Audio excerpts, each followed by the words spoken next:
Bonjour à tous, bienvenue sur Rien à voir les films. Bonne année déjà, bonne année Benjamin. Bonne année Thomas. On se retrouve pour notre vidéo annuelle sur les tops et les flops des films qui sont sortis cette année, des films qui ont fait l'actualité. On va commencer par les flops. Il y en a eu quelques-uns cette année. Oui. Au moins 20 du coup. Au Parce moins que, 20. comme l'an dernier, on va faire un top 10, mais avec à chaque fois de films pour rester un peu dans la formule de l'émission. Et pareil pour les tops. On s'est arrangé pour essayer d'avoir 20 films différents à chaque fois, ce qui fait 40 films en tout, 40 bons films, 40 mauvais films. Non, Et 20 bons films et 20 mauvais films. oui, 20 bons films, 20 mauvais films, tout à fait. Et petite subtilité cette année par rapport à l'année dernière, c'est qu'il y a un film qui se retrouve dans mes flops et qui se retrouve dans ces tops. Oui, c'est vrai que ça n'était pas arrivé l'année dernière. On aura un peu de conflit. Voilà. Au pire, c'était juste dans le ventre mou, mais non, là pour le coup, c'est, on peut dire, vraiment extrême. On va commencer avec le flop 10. Pour moi, ça sera Predator Badlands. Et pour moi, ce sera Highest to Lowest. So this is your first hunt. What do you think? I think you gotta be a little crazy sometimes in this world to get what you want. You're after a creature that can't be killed. What is that? Insurance. That's Jake from State Farm. Film de Spike Lee, c'est ça? C'est un film de Spike Lee qui était un remake du film High and Low de Akira Kurosawa. Déjà qu'un intérêt, c'était surtout ça. Surtout venant de Spike Lee, quoi, qui est pas non plus un yes man, mais bon, il a voulu faire ça avec Denzel Washington et A$AP Rocky. Alors dans ce film, Denzel Washington, il joue le dirigeant d'un gros label new-yorkais, sauf qu'un jour, en fait, son fils et le fils de son assistant, qui est joué par Jeffrey Wright, l'acteur qui fait le commissaire Gordon dans The Batman, les deux se font kidnapper, mais voilà, ils vont voir la police, etc., etc. Le fils est relâché, le fils de Denzel, mais il en reste encore un aux mains d'un kidnappeur, et on comprend que ce kidnappeur a une dent contre Denzel Washington, contre le label, le monde de la musique en général, et voilà, c'est un peu l'histoire de le retrouver. Bah, c'était un peu chiant, et c'était un peu ridicule aussi. C'est-à-dire que Spike Lee, il a quand même un certain style, un peu punchy, tout ça, même au niveau du montage, il y a des trucs plutôt stylés. Et là, le montage est pas spécial, il n'y a rien de spécialement intéressant. Les performances d'acteurs sont discutables, alors que pourtant, il y a Denzel Washington dedans, mais bon, il cabotine un peu. Moi, ce que ça m'évoque, donc j'ai pas vu ce film, mais ce que ça m'évoque, c'est le remake qu'il avait fait de Old Boy, où il avait fait aussi un remake américain de Old Boy. Je pense que Spike Lee est toujours meilleur quand il crée des choses originales plutôt que quand il essaie de faire des remakes de films asiatiques, de plutôt bons films a priori. Et en plus, souvent, c'est des classiques, quoi. C'est même pas comme si c'était un remake d'un truc un peu obscur et qui permettait de le mettre au goût du jour. Non, c'est deux films super connus, quoi. Ouais. Le score, enfin la musique, on va dire, la soundtrack du film est un peu ridicule en fait, parce que ça s'envole dans des grandes envolées, comme si c'était ultra tragique. Enfin, plus que ça ne l'est en général. Et je trouve que c'est un film très oubliable. Preuve, à Cannes, il s'est fait un peu descendre parce qu'il a été projeté. Il a été à Cannes. Il a été projeté à Cannes. Je crois il me semble pas qu'il était en compétition, mais il était projeté à Cannes, où il s'est fait un peu descendre parce que voilà, les gens trouvaient ça un peu normal, un peu osef. En France, il est sorti directement sur Apple TV+. Donc il a même pas été au cinéma du coup. Non, du tout. D'accord. Donc je l'ai regardé un après-midi en me disant ça c'est Spike Lee. Et je me suis retrouvé à skip plusieurs fois vers la fin parce que le film est long, hein. Il me semble qu'il fait plus de 2 heures. Ouais, c'est ça fait 2h15. C'est très long. Vraiment, je donc ne les le 15 dernières minutes même avant. je ne le recommanderais pas, voilà. Je pense que vous regardez plutôt le film de Kurosawa parce que lui pour le coup, c'est un classique qui est sur Mubi d'ailleurs si jamais le Kurosawa. Je pense que c'est plus une valeur sûre que ce remake tiède. Il y a alors une constante qu'on va avoir dans cette vidéo, c'est que tu as vu beaucoup de films qui sont sortis sur des plateformes et que j'en ai vu quasiment aucun. De mon côté, alors en termes de thématique, le côté ridicule et un peu on se demande pourquoi ça existe. Donc Predator Badlands, tu l'as un peu apprécié quand même? J'ai même plutôt bien aimé. Si on remet dans le contexte, Predator Badlands, c'est le nouvel épisode de la saga Predator, et Badlands donc a pris le pari d'avoir comme personnage principal un Yoja, donc un Predator. C'était un peu ça le pari du film. Est-ce que c'était réussi pour toi? Ça ne l'était pas. Non, moi j'ai vraiment pas du tout aimé. J'ai beaucoup aimé toute la première partie sur la planète des Predators. Il y avait une esthétique un peu sympathique, un peu originale, même si ça reste du sable, ça se fait très dune, mais c'était quand même sympa. Il y a pas mal de choses en vrai en termes d'esthétique qui sont intéressantes quand ils vont. Donc l'idée c'est un Predator qui est un peu donc un Yoja, pour reprendre le terme officiel. Donc c'est un Predator qui est un peu faible, qui est petit et qui va devoir faire ses preuves en fait pour essayer de se faire accepter de son clan, puisqu'il est renié de son clan par son père et défendu par son frère d'ailleurs. Oui. Ce qui est un premier truc qu'on pourrait trouver débile dans ce film, c'est que les Predators sont considérés comme des humains. C'est-à-dire, à part le père qui a un peu la mentalité d'un Predator, que ce soit le personnage principal ou le frère qui va mourir au début, ont des mentalités d'humains, c'est-à-dire il faut pas tuer les autres parce qu'ils sont faibles, il faut essayer un peu de se faire copain avec des gens qu'on connaît pas, même si à la base on n'a pas forcément envie. C'est vraiment, ils ont été pensés comme des humains, et c'est quand tu fais un film qui est centré sur un Predator, où tu prends le pari qui est quand même fort, tu vois, d'avoir un Predator comme personnage principal, il faudrait assumer le truc jusqu'au bout et dire c'est un Predator, donc ok, ça peut paraître comme quelqu'un de mauvais pour nous, mais c'est un Predator, c'est sa culture, tu vois. Et donc on te présente cette culture des Predators, et en fait on la tient pas du tout, puisque le personnage principal c'est juste un humain avec un skin de Predator. Donc moi ça m'a un peu embêté. Après c'est vrai que visuellement il y a pas mal de trucs qui sont intéressants.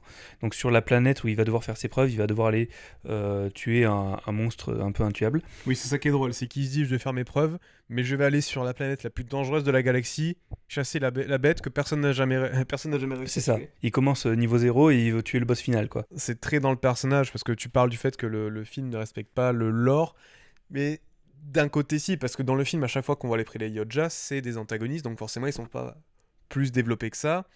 Mais alors là c'est monsieur comics, mais si tu lis des comics Predator, effectivement ils ont des rapports sociaux quand même, plus ou moins, notamment le fait que ce soit les femelles Yoja qui tiennent un peu la société, comme c'est vite fait évoqué à la fin du film, mais qui n'a jamais été montré en film, l'organisation en clan, en société, et je pense qu'ils ont voulu faire le pari déjà de radical d'avoir un Yoja comme personnage principal, pour changer les autres films, donc ça c'est louable. Ouais. Et le fait d'en faire un paria, je pense qu'ils se sont dit oui, mais si on en fait juste un méchant, ça serait peut-être faudra que ce soit encore plus différent et que le Predator est c'est pas juste en faire un méchant, c'est-à-dire que tu peux tenir le truc et dire bon ben enfin il a fui son clan parce qu'il était faible, mais et parce qu'il aurait dû être tué, mais il revient, il se fait accepter parce que il a montré que finalement sa taille n'était pas un handicap et qu'il pouvait être fort malgré tout, tu vois. C'est ça, c'est un short king. Non, après, oui, voilà.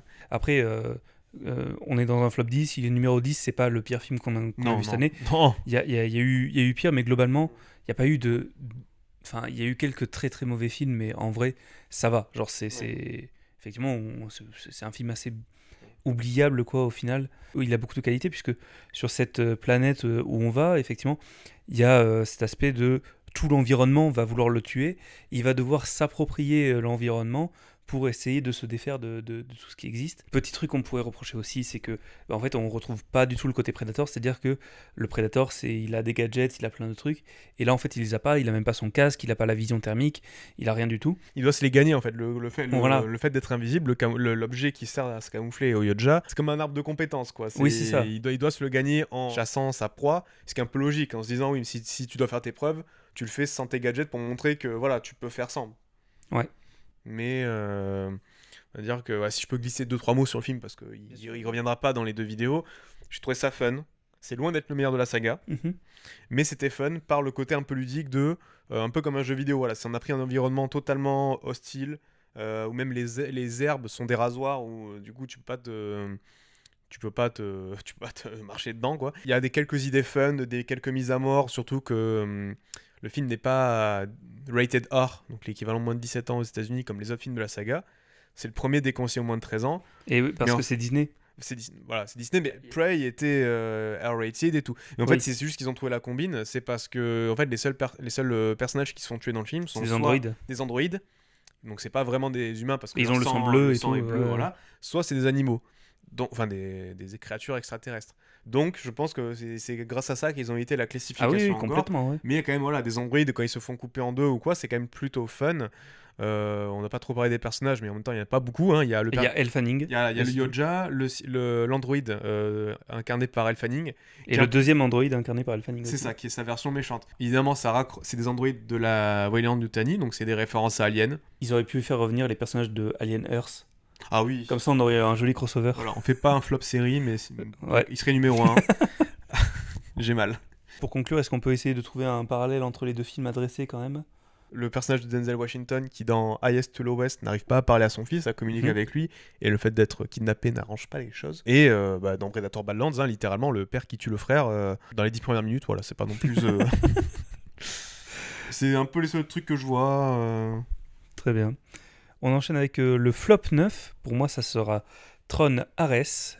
Et pour moi, ce sera H.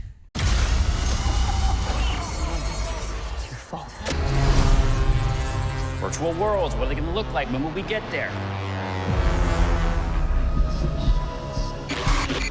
I don't know what happened here. Jared Leto. Oui, voilà. Déjà, rien que pour ça, c'est une bonne raison d'être ici. Donc, ce nouveau Tron Ares, on a fait une vidéo sur les 2 premiers films Tron, donc Tron et Tron Legacy, qui sont des films... alors, le premier est plutôt sympathique, le deuxième a des musiques sympas. C'est pas sympa, ça. La musique est incroyable. C'est Daft Punk. Et une esthétique un peu cool. Ce troisième... En fait, on va dire que les gens qui disent que Tron Legacy est un film de merde carry par la musique, ils ont à moitié raison, mais ça s'applique plus à Tron Ares qu'autre chose. Parce que pour le coup, encore une fois, Tron Ares, ils ont mis Nine Inch Nails à la musique, et c'est trop bien. Et malheureusement, l'histoire elle est pour le coup encore moins engageante, parce que là où Tron Legacy avait le côté un peu waouh d'aller dans la grid, d'avoir cet humain qui s'intègre dans ce monde numérique, là c'est l'inverse, c'est les personnages numériques qui s'intègrent dans le monde réel. Donc ça, à part quelques 2-3 scènes d'action un peu sympatoches. Il y avait vraiment un truc, parce que la ville dans laquelle ils vont, donc je crois elle n'est pas clairement nommée, mais ça ressemble à New York, ça ressemble à une ville américaine en fait, qui est très quadrillée, donc comme une grille, comme on avait dans le premier film Tron, avec cette scène où ils se foncent dedans et ils se suivent, machin. Et donc il y avait une idée évidente à appliquer qui pouvait être trop cool, c'est zigzaguer entre les rues et refaire comme dans le premier film, et ils le font dans un plan qui doit durer genre 2 secondes, et où tu te dis ah c'est bien, et puis ça, en fait on passe à autre chose, et on revient avec la caméra au sol qui fait très Tron Legacy pour le coup, qui avait pas une mise en scène de dingue. Ce film qui est réalisé par Joachim Ronning, qui est le réalisateur, un des 2 réalisateurs de Pirates des Caraïbes 5. Donc c'était le bon mec à mettre sur une suite. Tu dis oh là non, t'inquiète, il a du pif. Le personnage principal, comme on l'a dit, c'est joué par Jared Leto, donc déjà un monstre de charisme. Et surtout qu'en plus, les scènes d'action en moto, on aurait pu se dire bon, ça peut être le genre de truc qui pourrait sauver le film, parce que le discours sur l'IA, sur la technologie, il est pas forcément pertinent. Enfin, il n'est pas, en tout cas, plus novateur que ce qu'on pourrait voir maintenant, quoi, de dire que les grands patrons de la tech, c'est des méchants. Oui, tout le monde le sait. On est en 2026, tout le monde le sait. C'est pas la peine de voilà. Ces scènes d'action en moto, c'est un truc qui m'a choqué, c'est que dans la bande-annonce, il y a une scène où grâce à la traînée lumineuse des motos, ils arrivent à couper une voiture de flic en 2. Et c'est pas dans le film, ça ? Si, c'est dans le film. Et je me suis dit, il y a moyen de faire des trucs sympas, tu vois. Et en fait, effectivement, cette scène dans le film est plutôt sympa. Mais ensuite, t'as un personnage qui se prend à un angle de rue, qui se prend la traînée. Et en fait, tu dis, il va être découpé en 2, ou alors il va se désintégrer à moitié. Non, il tape dedans comme si c'était un mur. Mais ça bouge comme si c'était, tu sais, un truc en plexiglas, tu sais, ça fait quand ça... Oui, c'est nul à chier, oui. Oui, c'est pas... Ça rend le truc... on a l'impression que c'est de la gelée orange, en fait, c'est un peu naze, quoi.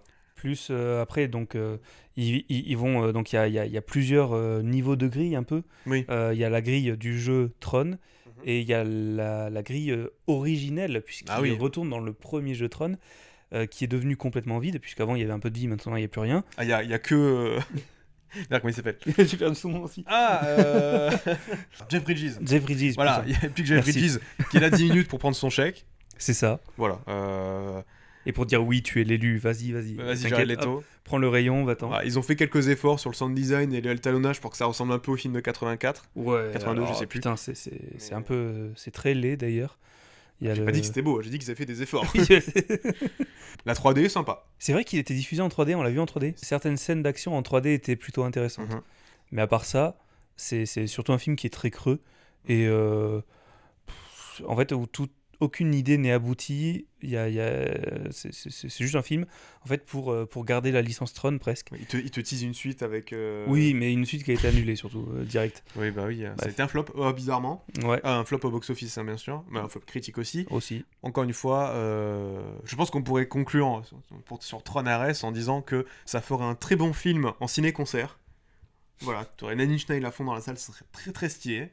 Mais malheureusement, pas grand chose à sauver dans le reste. Alors moi je propose, ça fera un très bon film en concert, pas ciné, juste concert. Il y a beaucoup moins de choses à dire sur mon flop, H. Qu'est-ce que c'est ? C'est un film de science-fiction sorti sur Prime Video. Voilà, donc un autre film de streaming. Il y en aura quelques-uns, mais... voilà. Prime Video, ils nous ont sorti quelques pépites. Oui, on va dire ça. Et c'est un film, pourtant je l'ai vu, je m'étais dit, ça peut être sympatoche. Pas forcément incroyable, mais sympatoche. C'est un film de science-fiction un peu horreur cosmique, un peu à la Dead Space ou à la Event Horizon, tu vois, un peu entre les deux. Voilà, référence jeu vidéo et référence film, avec dans le rôle principal il y a Aaron Paul, donc de Breaking Bad, et Eiza Gonzalez, que vous avez peut-être vu dans plein de films pas ouf, mais par exemple dans Baby Driver. Après Aaron Paul, à part Breaking Bad, il a pas eu une grosse carrière. Il a fait Westworld saison 3 et il avait fait un film Need for Speed. Oui. Et en fait, c'est une histoire où en fait, l'astronaute qui est joué par Eiza Gonzalez est amnésique, et il se réveille dans une base où tout est détruit, machin. Elle croise Aaron Paul, et le truc c'est de se souvenir de qu'est-ce qui s'est passé, pourquoi tout le monde est mort, qu'est-ce qu'on fout sur cette station, machin chouette, etc. Donc ça pourrait être un mystère un peu sympa, mais au final, bon, visuellement, c'est plutôt joli, même si ça fait cheap par moment. Je pense que ça n'a pas dû coûter très cher, mais c'est juste qu'en fait, le scénario... c'est un peu ronflant, quoi. C'est des plot twists sur plot twists un peu nazes. Il n'y a pas grand-chose à sauver, à part visuellement, mais on va dire c'est gâché. Voilà, c'est un peu ça aurait été un film quelconque, il serait peut-être même pas dans le flop, mais je pense qu'il y avait vraiment un potentiel à creuser avec ce genre de film, mais du coup, c'est gâché. Et pour avoir vu en plus Event Horizon quelques temps après, je trouve qu'Event Horizon allait beaucoup plus loin dans ce côté-là. C'est un des rares bons films de Paul W.S. Anderson, mais c'est intéressant à voir. Surtout qu'en plus, ils ont gâché, encore une fois, on parle beaucoup de gens qui ont des rôles gâchés dans les films, mais du coup, Iko Uwais, le mec de The Raid, je me suis dit, mais s'ils l'ont mis dans le film, c'est parce qu'à un moment, ça va se taper, ça envoie des high kicks ou des machins. Il y a une scène d'action qui dure 30 secondes où il envoie 2-3 coups de pied retournés. Mais vu que c'est filmé et monté comme de la merde, c'est gâché. Voilà. Et du coup, le lien entre les deux films, on peut dire que c'est des bonnes bandes démos pour les artistes VFX qui ont bossé dessus. Ouais, voilà. Malheureusement. Il y a quelques trucs jolis, mais le reste, voilà. Des personnages gâchés et une direction globale très pauvre. On peut enchaîner donc avec le top 8, qui pour moi sera encore un film Prime Video, Mac Walter. Il y a un autre film Prime Video qui s'appelle The Killer's Game. Ouais. Dans cette agence, il y a des gens qui travaillent dans les bureaux comme vous. Et puis, il y a Mac Walter.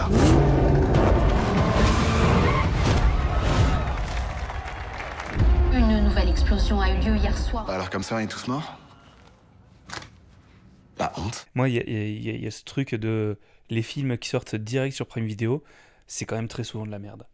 C'est soit des contrefaçons, tu sais, ils ont beaucoup ça, des Alien Rubicon, quand Alien Romulus sort, ils ont ce genre de conneries.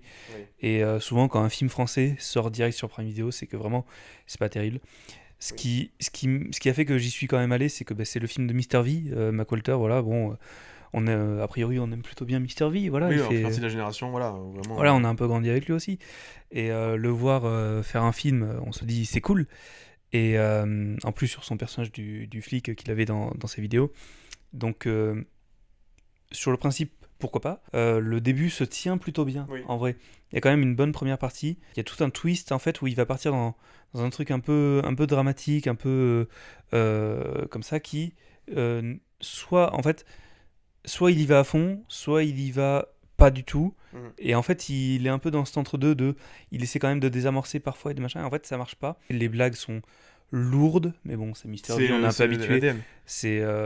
On prend, mais au bout d'un moment, c'est au quatrième l'anus a pété. En fait, on dirait une vidéo YouTube avec beaucoup de budget, mais qui est un peu trop longue. En fait, le film aurait gagné à être plus court. Même s'il y a des scènes qui m'ont... Genre, par exemple, la scène avec Vincent Tirel qui fait un mime. Oui, ça c'était excellent. Elle est vraiment très drôle. Ça, et il y a vraiment des passages, même des vannes, qui sont vraiment très drôles. Mais en fait, c'est dommage parce que c'est noyé dans du moins bon. Et évidemment, il y a pas, c'est des films comédiques où vraiment, un peu comme le film Y a-t-il un flic avec Liam Neeson qui est sorti.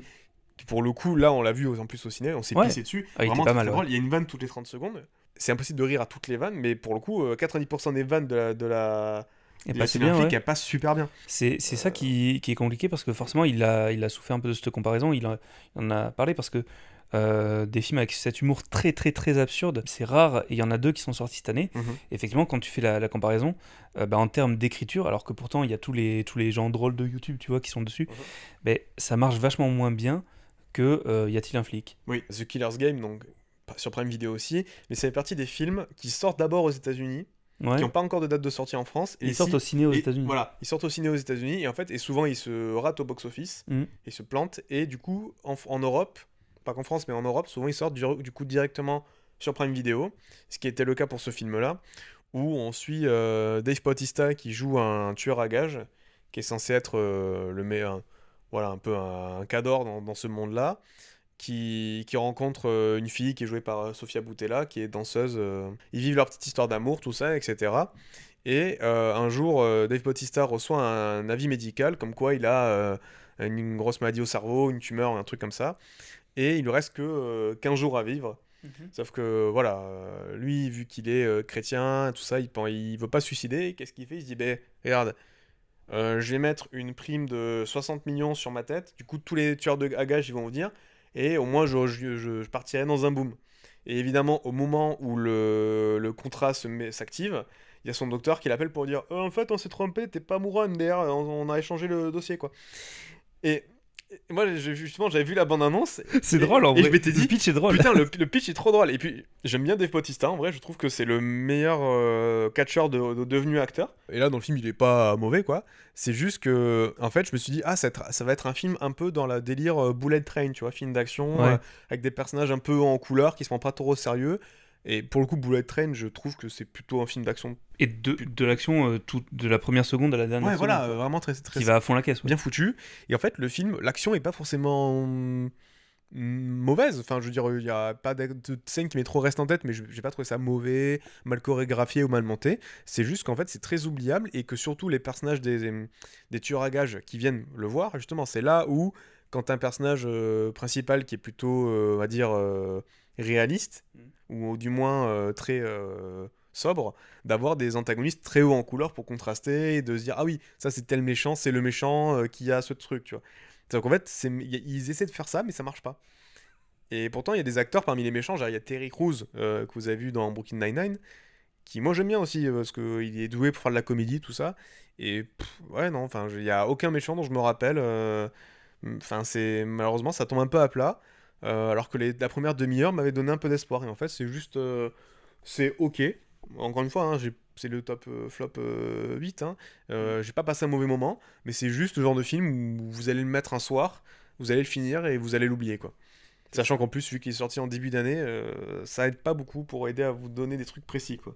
Donc ce flop 8, c'est... flop 8. Donc ce flop 8, c'est 2 films avec pas mal de potentiel, mais qui au final ne se tiennent pas sur la durée, et où c'est un peu dommage. En flop 7, on retrouve donc Sinners et Captain America Brave New World. Be careful. I will.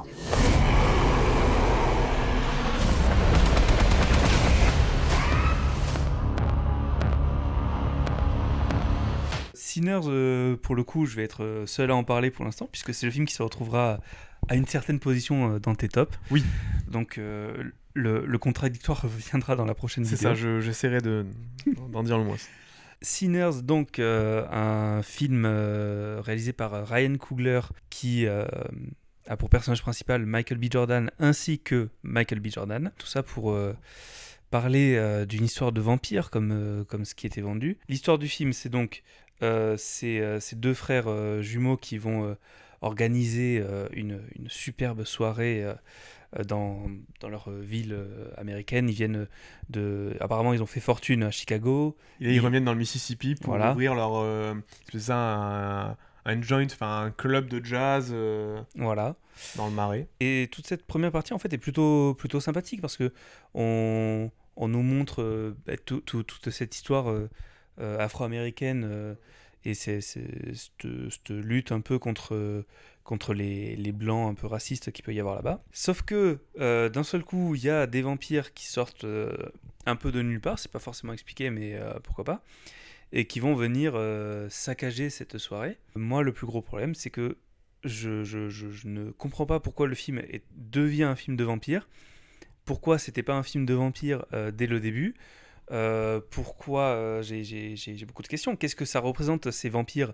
Je ne le comprends pas parce qu'on peut se dire oui, mais en fait les vampires c'est pour représenter la menace blanche qui pesait sur cette culture afro-américaine et en fait pas vraiment. Donc juste je répondrai à tout ça. Voilà, donc ça sera dans le contradictoire. Et donc en fait j'ai juste une première partie que je trouve sympathique. Qui est un peu longue parce qu'il y a beaucoup de plans qui prennent un peu leur temps. Il y a un mix entre de l'IMAX et de du 2.35. Du 2.35. Et les transitions sont, je trouve, très brutales parce que j'ai revu une partie sur une télé normale et pas au cinéma. Et c'est très brutal, c'est pas forcément agréable à regarder. Au cinéma, ça passe, mais... Ouais, au cinéma, ça passait bien. Mais sur une télé, je trouve que ça passe pas. Les plans en IMAX sont très jolis, les plans en 2.35 moins. On se retrouve après 2h30, 3h de film. 2h30 je crois. 2h, oui. Il fait 2h20. Après 2h30 de film, on s'est dit putain mais qu'est-ce qu'on a regardé? Parce qu'en fait la partie vampire ne m'a pas du tout accroché. Parce que moi de base je suis pas forcément fan du folklore vampirique et je trouve qu'il n'est pas bien exploité. Et au final on se retrouve avec... un plan au milieu du film qui est excellent où on a toute la scène de danse qui représente toutes les formes de musique afro-américaines et ça c'est génial et c'est tout. Voilà.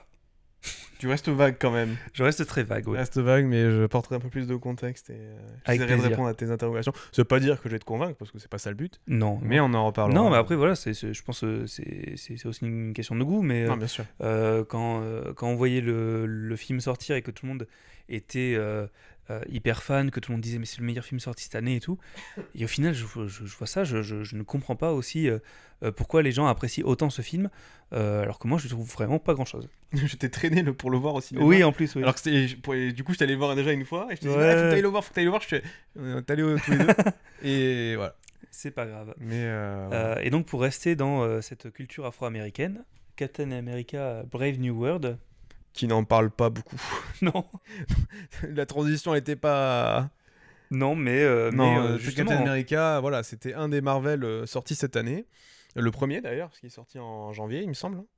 Captain America 4, donc qui fait suite à la série Falcon et Winter Soldier, où on suit donc Sam Wilson, qui avant était le Faucon, et là est devenu Captain America, a repris le bouclier, etc. Il se retrouve un peu dans la mouise parce que le nouveau président, c'est le général Ross, qui était le méchant dans le film Hulk. Vous vous rappelez le film Hulk ? Oh putain, oui. En 2008, vous vous en rappelez ? Bon bref, et qui avait fait il était pas aussi dans Civil War ? Il a fait quelques apparitions par-ci par-là dans quelques films Marvel, mais de toute façon il a été recasté et maintenant c'est Harrison Ford. L'acteur qui le jouait est mort, est décédé il y a quelques années. Du coup là, maintenant il est joué par Harrison Ford, et le truc c'est qu'il y a toute une conspiration qui est mise en place autour du président, autour de Captain America lui-même, et Sam Wilson va essayer de se dépêtrer dans tout ce foutoir politique pour essayer de découvrir un peu qui se cache derrière cette conspiration et quel secret cache le président Ross. En fait, là où je parlais de culture afro-américaine, c'est parce que ce que représente Sam Wilson qui devient Captain America, donc l'ambassadeur de l'Amérique, littéralement, c'est quand même quelque chose d'assez fort pour la culture afro-américaine. Et ça, c'est plus quelque chose qui est exploré dans la série. Et pas du tout dans le film. Dans la série, il y a un moment où il repasse justement chez sa famille, tout ça, et vraiment ce côté en plus où il doit reprendre le bouclier à John Walker, qui est le Captain America assigné par le gouvernement et qui est... En fait, c'est un tocard, le mec. On va reparler de John Walker juste après. Et dans ce film-là, il y a un peu ce truc de je dois encore faire mes preuves, alors que bon, t'es quand même Captain America, quoi. A priori, ça va. Le job, la période d'essai, elle est passée. Tu as le CDI, profite. Mais voilà, il y a un peu ça. Et le problème de ce film, c'est qu'ils ont voulu refaire un peu un thriller en mode Captain America 2, avec ça de l'hiver. Ce que moi je trouvais était une bonne chose. Mhm. Parce que Captain America, voilà, ça devrait être des trucs, en plus, vu qu'il est forcément très lié à la politique, c'est ça qui est intéressant. Le souci, c'est qu'on voit que le film a subi plein de coupes, que ce soit dans des intrigues ou des personnages qui ont été supprimés ou avec des rôles très réduits, ce qui donne un peu un côté bâtard à l'ensemble. En plus, et ce que tu disais, le fait que Sam Wilson a une importance en tant que symbole de l'Amérique, il le dit des fois, il dit « Ah oui, quand même, je suis Captain America, machin », sauf que quand t'as le président Ross qui dit « Sam Wilson, tu dois faire ça parce que machin », il dit « D'accord ». Tiens, en mode ouais, c'est pas grave qui c'est le président, je suis Captain America, je dois suivre les ordres. Ok. T'es en mode, non, enfin, t'as l'impression qu'il change d'avis un peu tout le temps, c'est un peu bizarre. Et ça finit, donc il y a toute une intrigue pour découvrir qu'est-ce qui se passe autour du président Ross, pour en fait se rendre compte qu'il a été, on va dire, sauvé de problèmes cardiaques ou d'un cancer, je sais plus. En devenant Red Hulk. Voilà, en étant injecté avec des rayons gamma.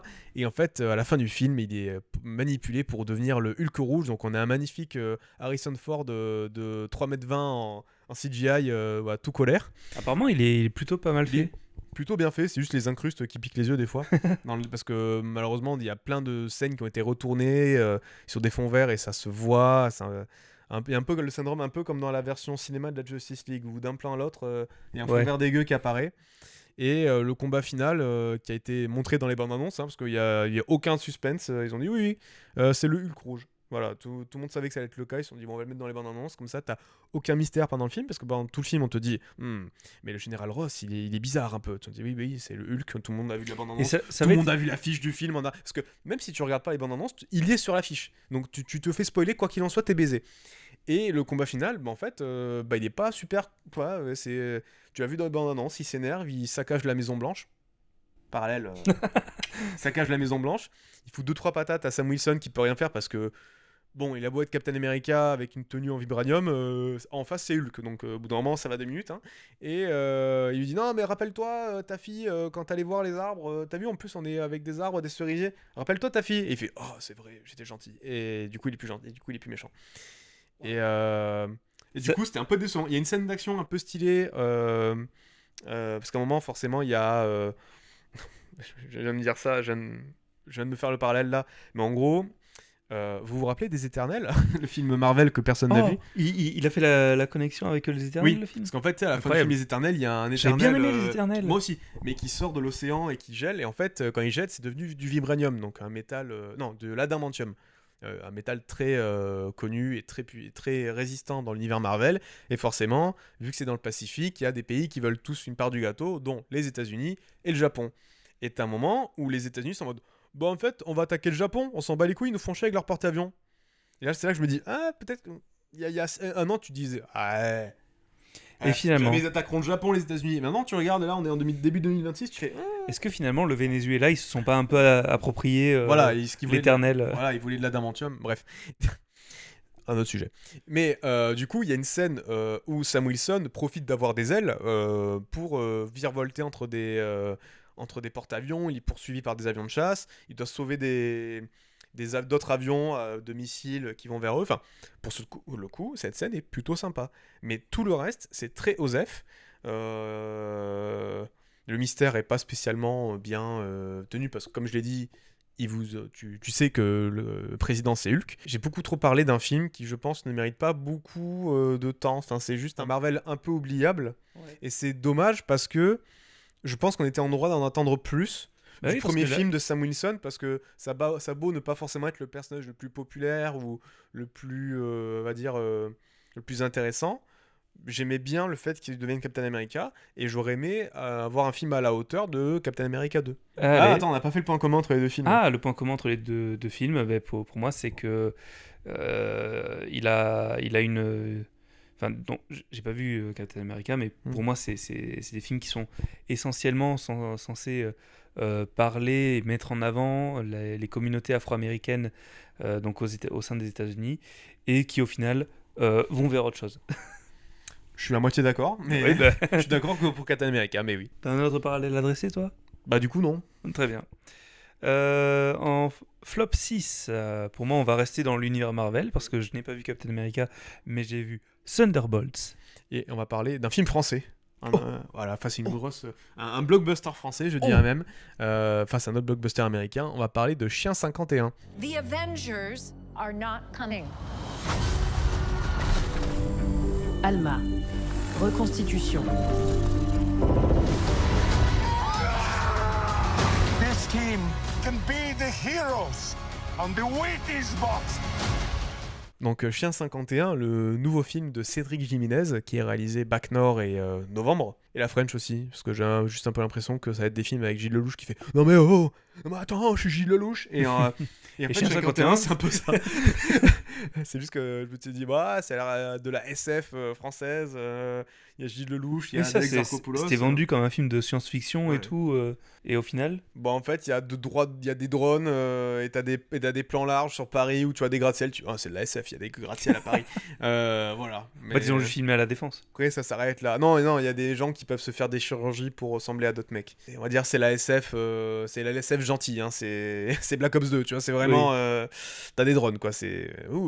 Il n'y a pas grand chose de plus à dire au final sur ce film. si, non, là c'est sur l'aspect science-fiction. Parce que ce qu'on peut reprocher à Cédric Jiménez, c'était d'avoir fait des films de droite, notamment quand il avait fait le Novembre ou Bac Nord.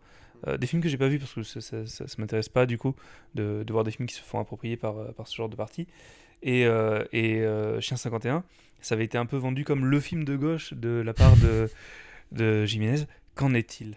Alors ça ne veut pas dire qu'il y a des films de droite qui sont sympas. Mais il y a des films de droite qui sont bien. Il y a des films, tu regardes des films de Clint Eastwood, c'est pas les mauvais films.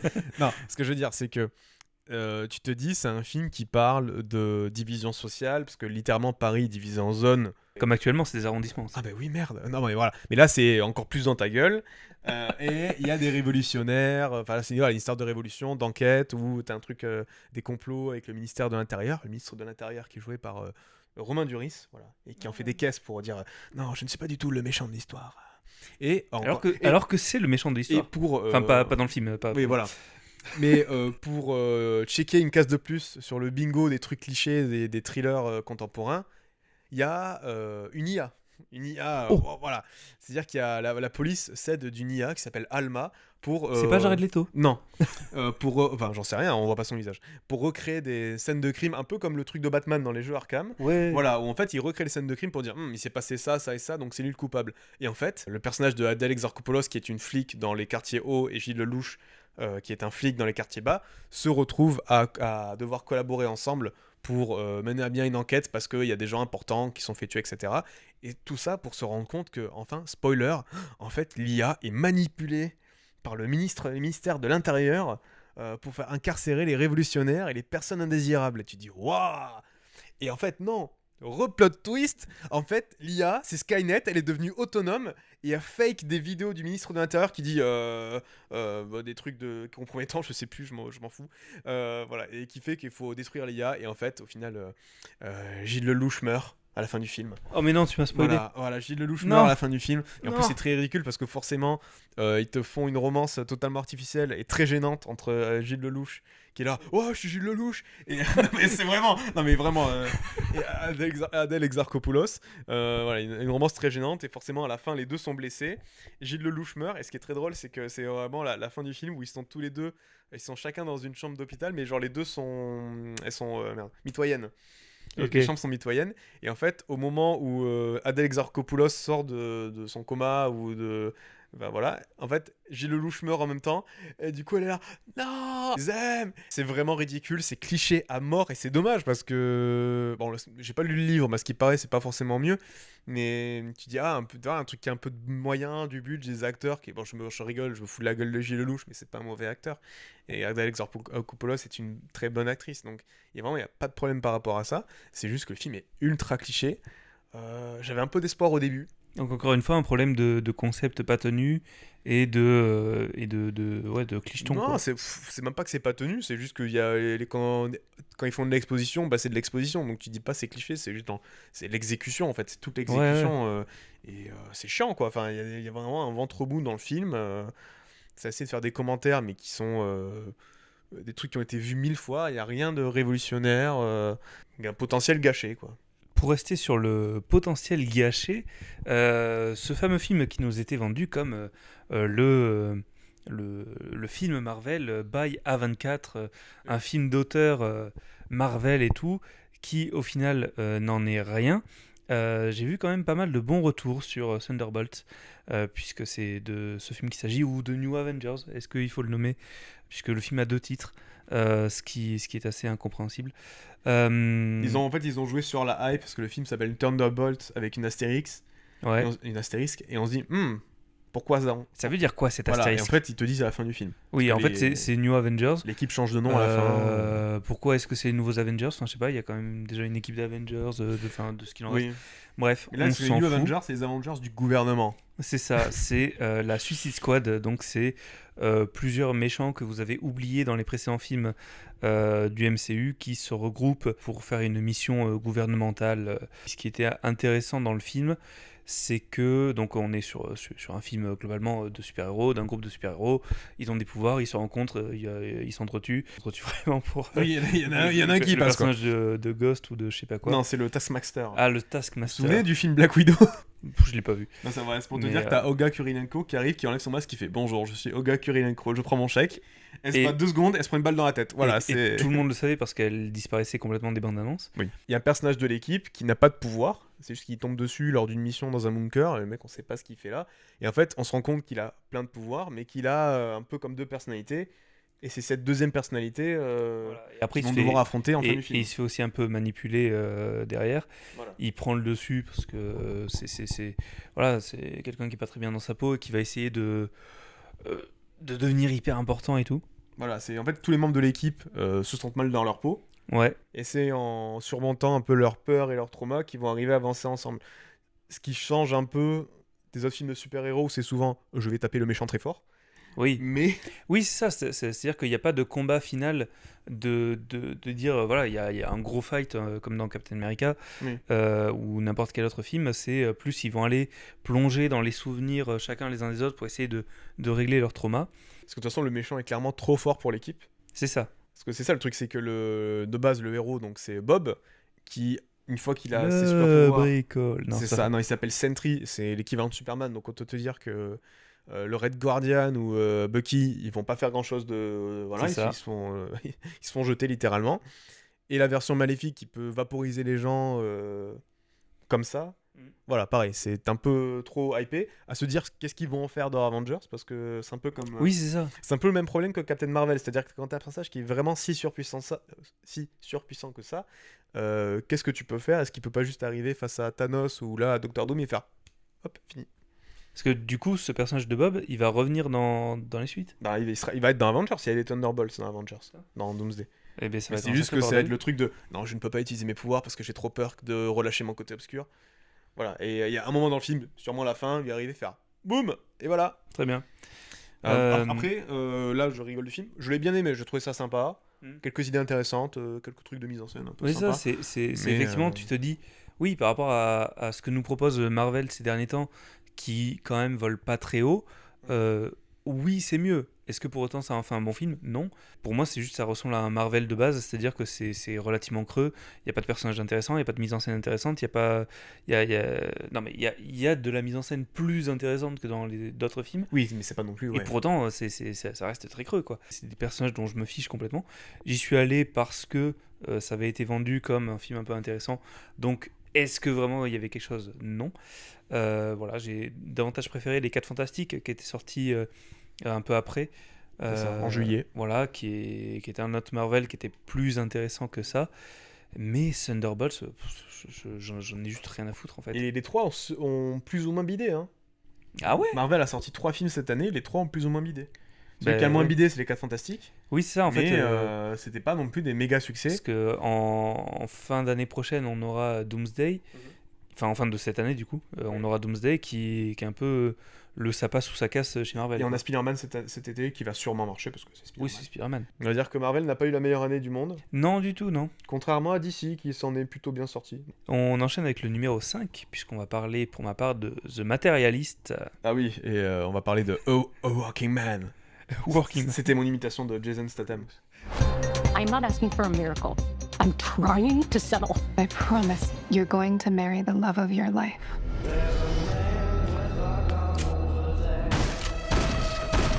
Where's the girl? You a cop? You wish I was a cop. C'était un film sorti sur Netflix. Prime Video. Merde. Ah, encore Prime Video. Où c'est un typique film de Jason Statham, c'est-à-dire c'est Jason Statham qui pète des gueules en étant chauve. En fait, c'est peut-être moi qui ai mal compris la bande-annonce, mais en gros, Jason Statham, dans le film, c'est un working man. Pourquoi ? Parce que c'est un mec qui bosse sur des chantiers. Et moi, ce que j'avais compris, c'est que c'était pas genre je suis Jason Statham, je suis un ancien mec des forces spéciales, mon cul sur la commode, et je vis ma vie tranquille parce que je suis rangé, mais le jour où on s'en prend à ma fille ou je sais pas quoi, je reprends les gants, tu sais, un truc à la John Wick ou à la Tekken, tu vois. Je m'étais dit, en fait, c'est juste un vrai mec qui bosse sur des chantiers, qui a aucune expérience militaire, mais qui va se servir un peu de son savoir-faire de maçon pour casser des gueules. Un truc un peu la maman, j'ai raté l'avion, tu vois, juste de mettre des pièges, d'utiliser ces outils du quotidien, machin.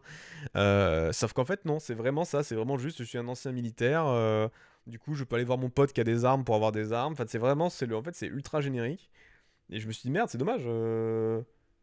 Ça aurait été marrant de juste voir des mecs se faire bully sur des chantiers. À coup de marteau-piqueur. Ouais, voilà, un truc un peu fun, un peu ludique. Et en fait, non, c'est juste un film. C'est juste un film d'action de base, quoi. Oui, de plus avec Jason Statham qui pète des gueules et. Bon, voilà, c'est pas. Ça réinvente pas la roue, ça se regarde, mais c'est juste. C'est très plan-plan, quoi, et c'est dommage. Ouais.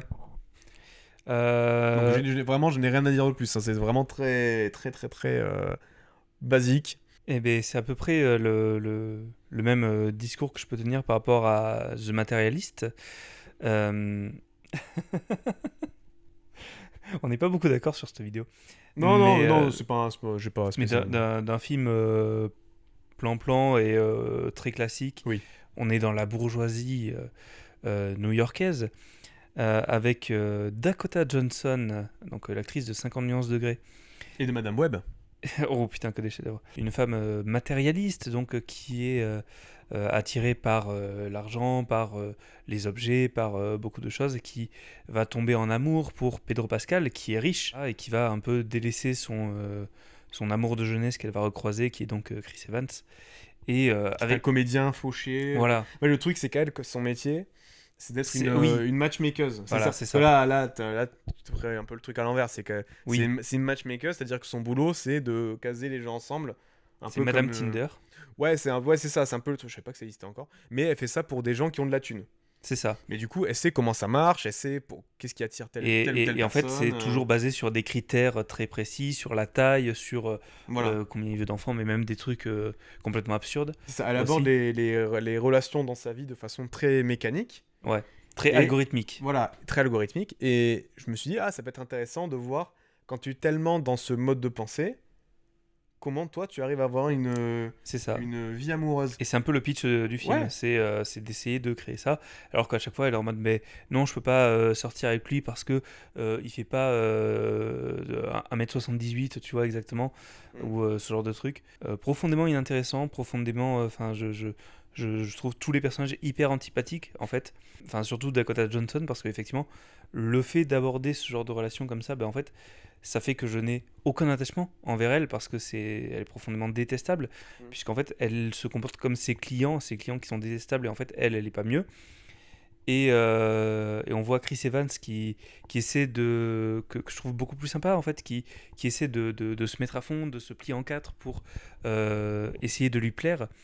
Et au final, je suis en mode, pourquoi tu te fais chier ? Pourquoi tu te fais chier ? Mais va ailleurs, t'es beau gosse. Tu es Chris Evans. Va-t'en. Tu as beau être fauché, vivre dans une coloc de merde, tu restes Chris Evans. C'est que Pedro Pascal, il s'entête à vouloir rester dans cette relation, s'il veut. Oui. Mais toi, parce que pour le coup, va chercher mieux en fait. Pedro Pascal, dans ce film, c'est ça qui est marrant, c'est que vraiment, c'est l'archétype du mec parfait, parce qu'il est beau gosse, il est riche, il a un métier de fou, il est ultra charismatique. Bon, c'est Pedro Pascal, tu vois, donc ouais. Oui. Mais c'est juste qu'en fait, leur premier encart est intéressant parce qu'il parle de... lui, il essaie de comprendre son métier. Elle lui explique, etc., etc. Et au début, tu te dis, peut-être qu'en fait, ils vont pas forcément éviter le piège de... Elle a conscience que lui, c'est le mec parfait pour n'importe quelle, on va dire, meuf hétéro qui cherche un date. Voilà, c'est n'importe quel sugar daddy. C'est n'importe quel... C'est le match idéal, elle lui dit comme ça, je crois. Ouais. Et forcément, en fait, il remplit tous les critères de n'importe qui. La taille, le poids, la richesse, machin, etc. Et le truc, c'est que forcément, il commence une relation. Et en fait, elle se rend compte qu'au bout d'un moment, en fait, c'est pas si parfait que ça, parce que du coup... Et puis, il y a un twist de aussi, il était petit, il s'est fait agrandir les jambes et tout ça. Ça, elle en parle à un moment pendant le film, il y a des gens qui font ça pour être plus grands, qui sont pétés les tibias, tout. Bref. Et en fait, elle se rend compte qu'avant, Pedro Pascal, il était petit. Mais oui. Et que maintenant, il est grand. Et en fait, je me sens un peu trahi. Bref. En termes de réal, par contre, je trouve que le film est plutôt bien réalisé, c'est très élégant, il y a de belles compositions de plans. Je trouve que la musique est plutôt jolie aussi. Je sais pas, c'est pas déplaisant à regarder, mais c'est juste l'histoire qui ne l'est pas spécialement. Oui, c'est ça. J'étais pas à fond dans ce film parce que, en fait, quand t'as des personnages dont tu t'en fous complètement et que tous les enjeux reposent sur ça, en fait, je m'en fiche. Voilà, mais on va dire qu'il y a un bon travail des longues focales et une belle esthétisation de la ville de New York. Je trouve que c'est... Oui, c'est la joli. façon dont c'est montré, c'est très peu fait comme ça. Après, c'est vraiment le point de vue de la bourgeoisie new-yorkaise de New York. Alors parce que le film est réalisé par Céline Song, qui a réalisé Past Lives, qui, ce qui paraît, pour le coup, très très bon. Je n'ai pas encore pu le voir. Mais toi, tu l'as vu, il me semble. Oui, mais je retrouve pas du tout ce que j'ai pu apprécier dans Past Lives là-dedans, quoi. Ouais. Qui fait film très très très américain pour le coup. Donc flop 4 pour moi ça sera The Phoenician Scheme. Et pour moi ce sera La Fontaine de Jouvence. Get the hand grenades. Today, tonight and tomorrow we rendezvous with every Titan and pretend we agree what we already agreed. But in fact we don't. We can't. I don't know. Encore des films dont personne n'a entendu parler. La Fontaine de Jouvence, qu'est-ce que c'est ? C'est un film sorti sur Prime. Non, Apple TV+. Merde. Voilà.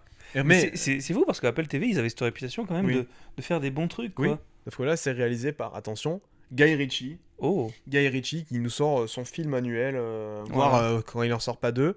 Guy Ritchie qui était déjà dans le flop l'année dernière et qui continue en faisant des films encore plus nuls que le précédent. Parce que Guy Ritchie, je pense que tu peux arrêter de faire 3 films par an, prendre un peu de temps pour toi, faire un bon film, parce que tu commences un peu à casser les couilles. Voilà. C'est-à-dire que tes films de merde qui n'ont aucun style, avec des personnages qui font chier, là, ton sous Indiana Jones de merde, il m'a cassé les couilles. Voilà, j'ai perdu mon temps. Arrête de nous faire chier avec tes films. Voilà. Sors des bons films. Arrête d'être une parodie de toi-même. C'était nul à chier ton film, je suis fiché, il dure 2 heures, c'est un film d'aventure. Un film d'aventure, c'est censé être cool. Là, c'était chiant, il n'y a rien qui se passe, il n'y a pas d'aventure.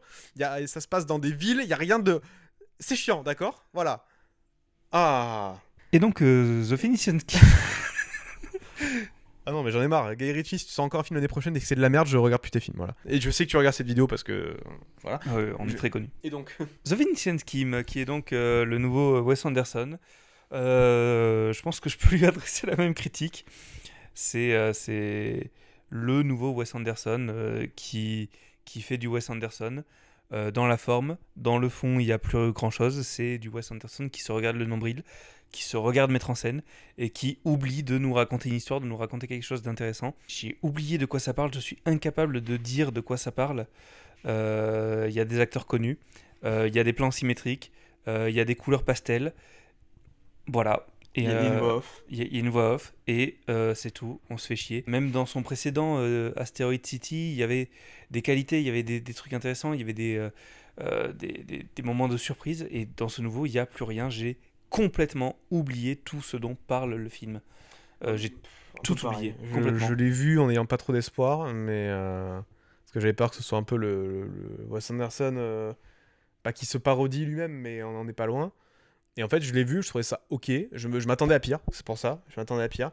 Mais c'est vrai qu'à part quelques plans qui me sont restés en tête, l'histoire, j'en ai un très vague souvenir. Hein, et c'était pas intéressant, quoi. J'étais allé voir une exposition Wes Anderson consacrée à lui, où il y avait plein de trucs. On revenait sur tous ses films, toute sa carrière. Il y avait toutes les figurines de L'île aux chiens et de... l'autre film en stop Mr. Fox. Et de Fantastic Mr. Fox. Il y avait tout ça, et du coup... Dans la foulée, avec un copain, on est allé voir ce film et je n'ai rien retrouvé de ce que j'appréciais, à part l'esthétique symétrique, quoi. Voilà. Et les couleurs pastel. Et tu te dis, mais qu'est-ce que c'est que ce film ? Mais c'est pas aussi nul que ce putain de film de Guy Ritchie. Non mais ça me saoule, mais sans déconner. À chaque fois que je vois, en plus, après c'est un peu malheureusement, c'est là les derniers films de Guy Ritchie, ils sortent tous sur Prime Video ou sur machin, parce que oui, en même temps.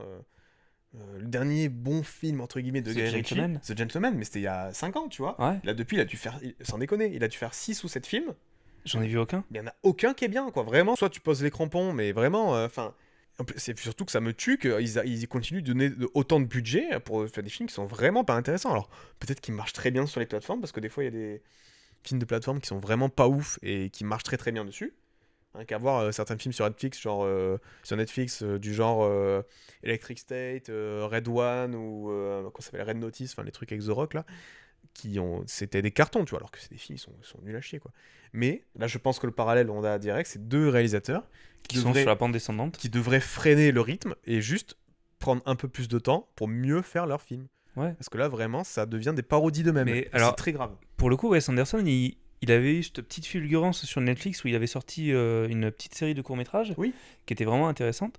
Mais c'est vrai qu'en long, on a l'impression qu'il sort son film Wes Anderson et que les gens vont le voir parce qu'il y a le nom Wes Anderson. Ouais. Mais sinon, mais en plus, je pense que ça a été un flop. Oui, ça part. Oui. Surtout qu'en plus, là où c'est grave, c'est que Wes Anderson, au moins, il reste fidèle à son style, entre guillemets. Là, La Fontaine de Jouvence, je vous explique même pas l'histoire parce que c'est inintéressant possible. T'as un groupe d'aventuriers avec des frères et sœurs, c'est John Krasinski et Natalie Portman. Ils essaient de trouver la Fontaine de Jouvence. Waouh, ok, super. Guy Ritchie, il a quand même toute cette façon de mettre en scène l'action dans Snatch ou quoi. Il n'y a aucune nervosité dans le montage, dans les scènes d'action. Si, t'as quelques personnages qui s'envoient des vannes un peu à discuter autour d'une table, on dit on va faire ça, mais au niveau du montage de la réal, franchement, tu m'aurais dit c'est réalisé par Tâcheron interchangeable numéro 8, ça aurait été pareil. Ça n'a plus aucune substance. Ok. Genre, oui, je sais que Snatch et tout, ses meilleurs films, c'était il y a genre 25 ans. Peut-être. Remettons en question Guy Ritchie. Oui, je te donne des conseils. Mais c'est totalement l'aspect de l'ego mal placé. Non, je rigole. Mais juste, c'est navrant, quoi, vraiment. On passe au flop 3. Pour moi, ça sera Ballerina. Et moi, ça sera G20. 2, 1.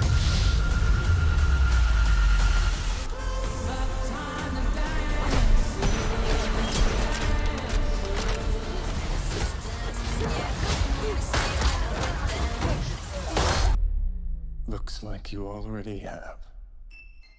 La roulette plateforme. G20. Ah, c'est Prime Video. Waouh, super.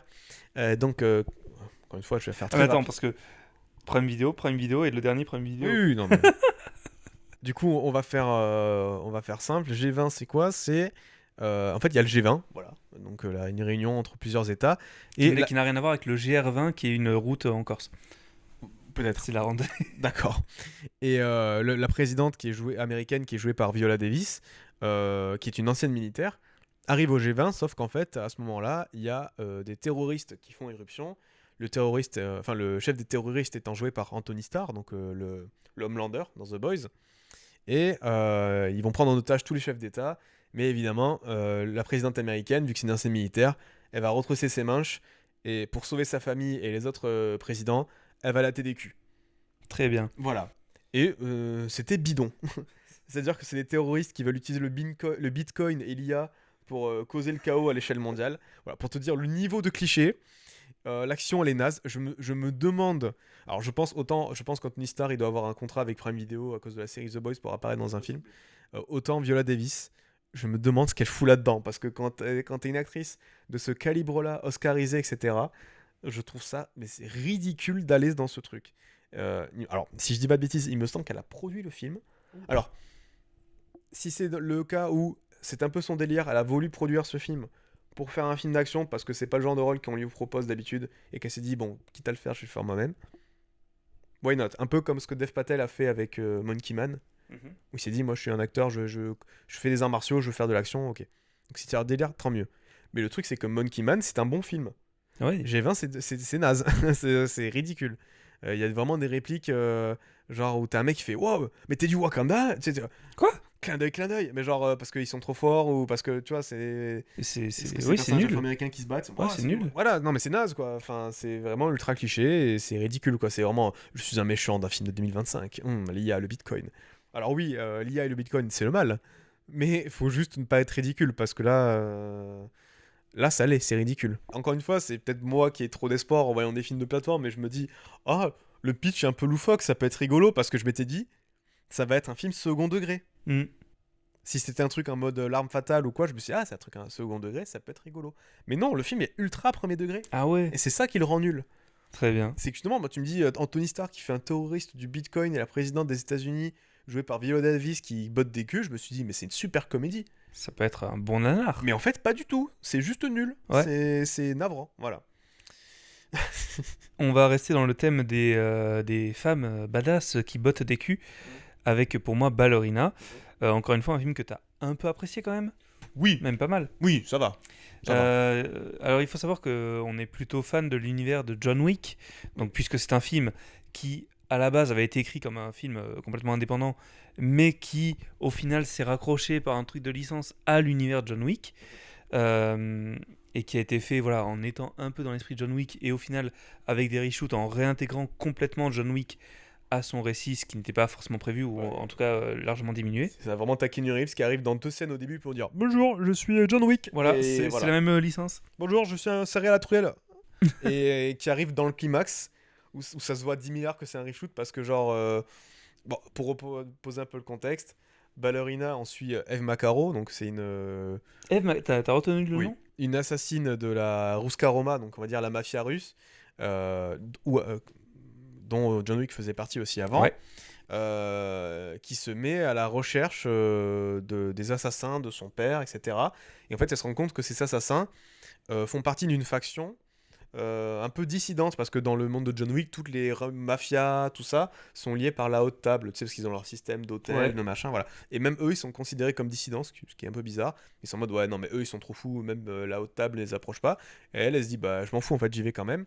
Sauf que forcément, vu que ça peut foutre un peu la merde, la mafia russe envoie John Wick pour la calmer. Et du coup, il y a vraiment cette scène où elle se retrouve dans un bâtiment, dans une ruine circulaire, où t'as John Wick qui arrive, qui dit je veux pas te laisser faire ça. Ils se battent, mais ça se voit tellement que c'est du reshoot, parce que c'est bizarre, c'est un décor que t'as pas vu avant. Ils se battent, et après t'as 2 scènes où John Wick la couvre depuis un sniper, donc pratique pour l'intégrer au montage, parce que ils sont pas dans le même décor. Il a sa scène de baston dans un décor beaucoup plus étriqué. Voilà. Parce qu'on est quand même dans toute la scène finale, c'est dans toute une ville. En fait, la baston prend le cadre de toute une ville, un village même. En plus, c'est joli, c'est un village dans les Alpes. Ouais, c'est plutôt joli. Le film a de la gueule, ça reste dans la veine des John Wick. Et la scène John Wick, c'est vraiment dans un entrepôt un peu un peu vertical mais très étroit, où pour le coup la mise en scène est cool, parce que cette séquence-là, c'est le metteur en scène des John Wick, Chad Stahelski, qui est venu la mettre en scène. Et en fait, tout le reste du film, l'action, c'est quelqu'un d'autre. C'est le réalisateur du film qui est Len Wiseman, j'allais dire Ben Lisman. Non, c'est Len Wiseman qui, si je ne dis pas de bêtises, a réalisé Die Hard. Voilà, il a réalisé Die Hard 5, voilà, donc pour vous dire le niveau du gars.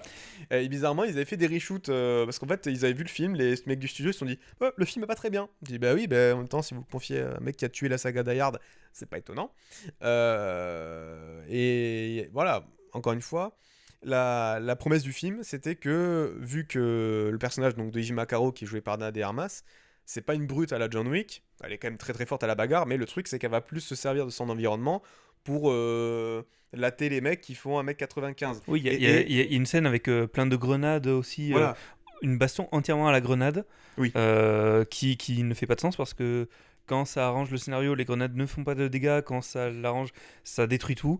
Mais c'est fun, on va dire que tu dis... Ça, voilà. En fait, le film est à son meilleur quand le personnage de Eve utilise les éléments du décor, plein d'objets et tout pour tuer les autres personnages. Même à un moment, il y a un duel lance-flamme, lance-incendie. Et là, c'est le plus fun. Oui. Mais le souci, c'est que on sent un peu le côté artificiel de... On a fait un film, on lui a mis une étiquette John Wick. Parce que John Wick aussi, on a fait des John caméos Wick, le truc c'est, il se sert de tout son environnement pour réussir à buter les gars. Et, oui, mais là un peu plus quand même. Sauf qu'en fait, John Wick, l'essence même de la saga, c'est pas forcément un scénario incroyable, mais c'est une mise en scène qui est complètement folle, qui se renouvelle tout le temps, et qui utilise tout l'environnement, tous les décors.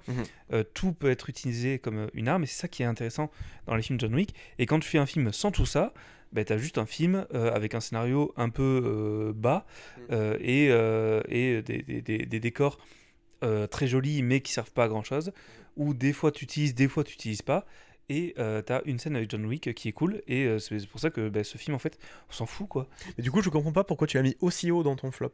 parce que la déception par rapport au reste. Voilà, parce qu'il y avait une attente, parce qu'on te le vend comme un film John Wick, et au final c'est un film d'action bas de gamme, et voilà, moi j'aime beaucoup John Wick, et je ne retrouve rien de ce que j'aime dans John Wick, et c'est pour ça, en fait, autant les autres films, il y a un aspect de je m'en fous, principalement, je m'en fous. Là, les 3 derniers, vraiment, j'ai vraiment détesté, quoi. Ok, je comprends l'affect. Voilà. Moi aussi, je suis très très gros fan de John Wick et je comprends. J'ai pas été aussi déçu que toi. Je le considère comme un des moins bons films de la saga, voire le moins bon, mais c'est pas pour autant honteux, je trouve. Mais ça, c'est peut-être parce que je suis peut-être plus conciliant par rapport à ça. Mais en fait, parce qu'il y a Daryl de Walking Dead qui a une scène dans le film. Ah oui, c'est ça, il a une scène dans le film. Tu vois le film, tu te dis, il y a plein de décors, tu te dis, mais va utiliser ça. Enfin, je sais pas, fais un truc. Et au final, non, c'est juste ça tire avec des flingues. Et en fait, il y a rien dans ce film. Si au début, il y a une scène de formation où en fait, elle est face à des garçons, donc elle est un peu faible, et où l'enseignante va lui dire mais non, mais utilise tous les coups à disposition, machin, et puis en fait... Genre, triche, quoi, mets un coup dans les couilles, quoi. Voilà, et en fait, elle y a fout pas d'honneur dans les couilles, elle gagne, bon, très bien. Mais au final, on n'a pas appris grand-chose, et on te le vend comme elle a vachement progressé, elle est devenue hyper forte et tout. Et en fait, non, j'ai bien aimé le moment où du coup John Wick, il arrive, il la latte complètement. En même temps, pour rappeler que... C'est quand même John Wick. En fait, je pense que d'un côté, ça dessert un peu le film parce que ton personnage principal se fait latter par John Wick. Mais d'un autre côté, c'est logique aussi, parce que si John Wick était arrivé et qu'il il se faisait latter par Ana de Armas, bah, ça contredirait. C'est pas un truc de oh là là, il serait. Parce qu'il y en a qui auraient dit, des gros cons qui auraient dit oh là là, il est castré, machin. Non, c'est juste que John Wick, on te dit que c'est un mec invincible. Et effectivement, il a survécu à 4 films, donc oui, effectivement, il est invincible. Et ça aurait été bizarre qu'il se fasse latter par. Voilà. Plus, il y a un truc bizarre parce que. Il s'inscrit dans le lore des films, un peu entre l'épisode 3 et l'épisode 4. Entre le 3 et le 4, ouais. Et sauf que de ce que j'avais compris, c'était complètement au chausse-pied et ça fait plus aucun sens dans la saga. Donc bref, film complètement inutile. Surtout qu'entre le 3 et le 4, John Wick, il est convalescent. Voilà, c'est pour ça. Il est en train de se remettre de sa chute d'un immeuble. Alors que là, il arrive, il fait des roulades et tout. D'ailleurs, ça se voit que John Wick, il est pas... Keanu Reeves est pas... Ça se voit que c'est des reshoots parce qu'il n'a pas eu le temps d'aller 6 mois à la gym avant pour se préparer. Ouais. Parce qu'il y a des fois, il y a quelques roulades de judo où tu sens que... Bon, je ferai jamais ce qu'il fait à 60 balais. Mais ça se sent qu'il n'est pas aussi agile que dans les autres films. C'est ça. Mais il fait quand même le café, on va pas se mentir. Voilà, respect à Keanu Reeves. En flop 2, on entre dans autour de la maison. Et les métiers manuels. Les métiers manuels. Pour moi, ça sera le tout récent, il vient juste de sortir, La femme de ménage. Oui, et pour moi, ça sera Le jardinier. Nina, where are they? Hey, what's going on? C'est qui ce type? Là, c'est le jardinier. J'aime les plantes. You need to be more careful next time.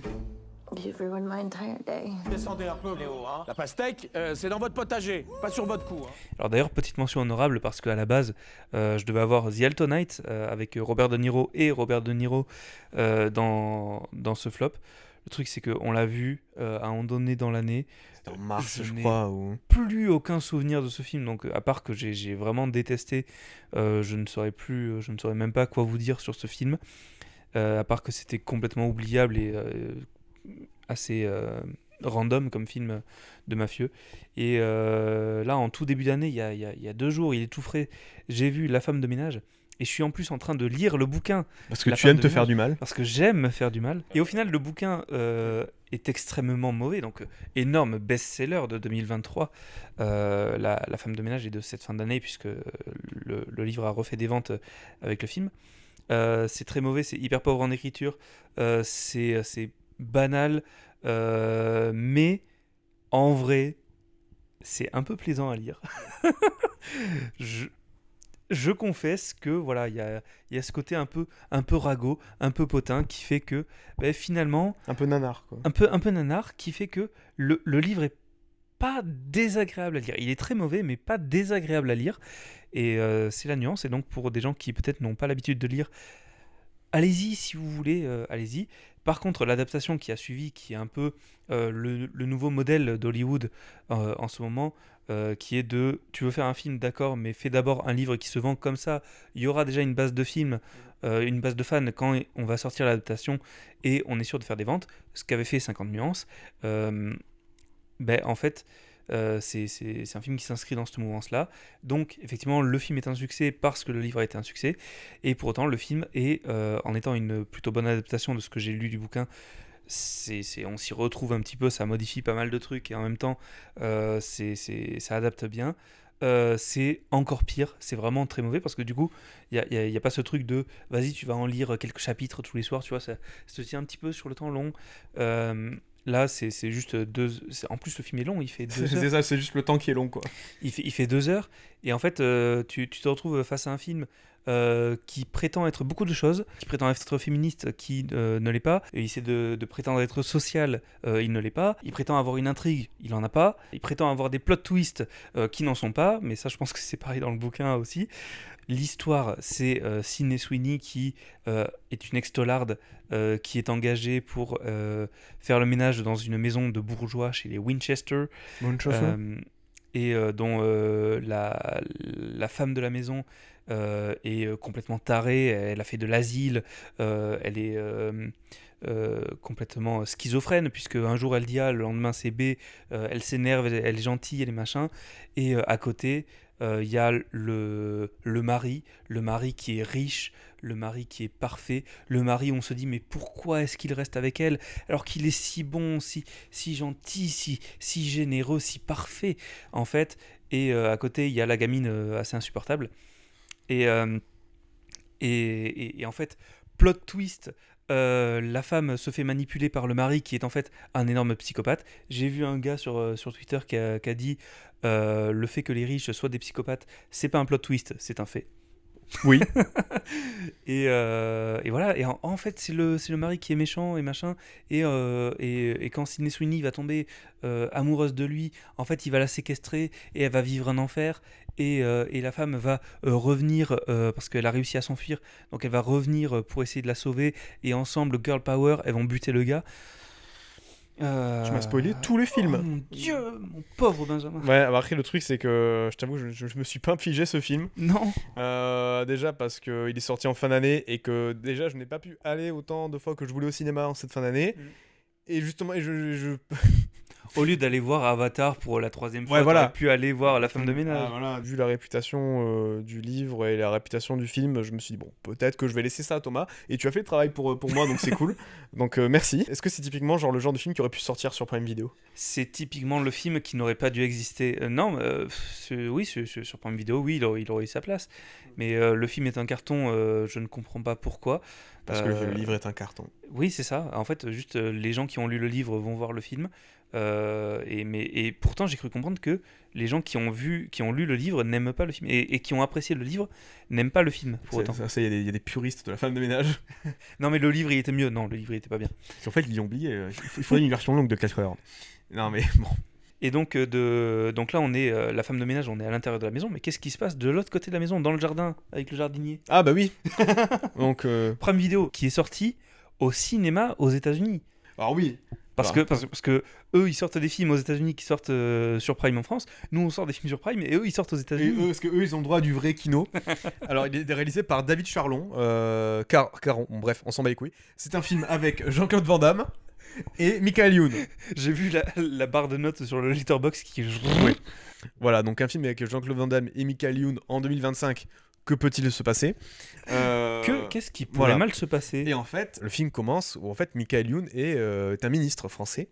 Waouh ! C'est qu'en fait, chaque année, il y a une liste qui circule où en gros des gens importants se font éliminer.